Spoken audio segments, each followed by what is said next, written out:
Malappuram കാളികാവിൽ tapping തൊഴിലാളിയെ കൊലപ്പെടുത്തിയ കടുവയെ പിടികൂടാനുള്ള ദൌത്യം 4ാം ദിവസവും തുടരുന്നു. ഇന്ന് 5 ലൈവ് സ്ട്രീമിംഗ് ക്യാമറ കൂടി സ്ഥാപിക്കുമെന്ന് Nilambur south DFO G Dhanik Lal പറഞ്ഞു. ഡ്രോണുകൾ ഉപയോഗിച്ചുള്ള പരിശോധനയും തുടരും. കുംഗിയാനെ ആക്രമിച്ച പാപ്പാന്റെ ആരോഗ്യനില തൃപ്തികരമാണ്. കടുവയെ നിരീക്ഷിക്കുന്നതിനായി 50 ക്യാമറയും 2 കൂടുകളുമാണ് സ്ഥാപിച്ചിരുന്നത്. അധികമായി 5 ലൈവ് സ്ട്രീമിംഗ് ക്യാമറകളും ഒരു കൂടും ഇന്ന് സ്ഥാപിക്കും. നിരീക്ഷണ ക്യാമറകളിൽ കടുവയുടെ കൂടുതൽ ദൃശ്യങ്ങളൊന്നും ലഭിച്ചിട്ടില്ലെന്ന് Nilambur south DFO G Dhanik Lal പറഞ്ഞു. നമ്മൾ ഇപ്പോഴും ടീം അവിടെ തെരഞ്ഞുകൊണ്ടിരിക്കുകയാണ്. കഴിഞ്ഞ ദിവസം നിങ്ങൾക്കറിയാവുന്ന പോലെ അതിന്റെ പ്രസൻസ് നമുക്ക് കിട്ടിയിട്ടുള്ളതാണ്.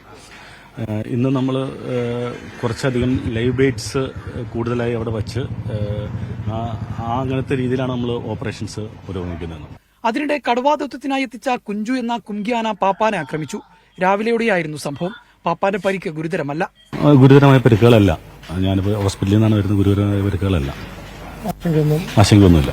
കുംഗിയാനകളുടെ ആരോഗ്യസ്ഥിതി ഡോക്ടർമാർ പരിശോധിച്ച ശേഷമാകും ദൌത്യത്തിന് ഉപയോഗിക്കുക. മീഡിയ 1 മലപ്പുറം.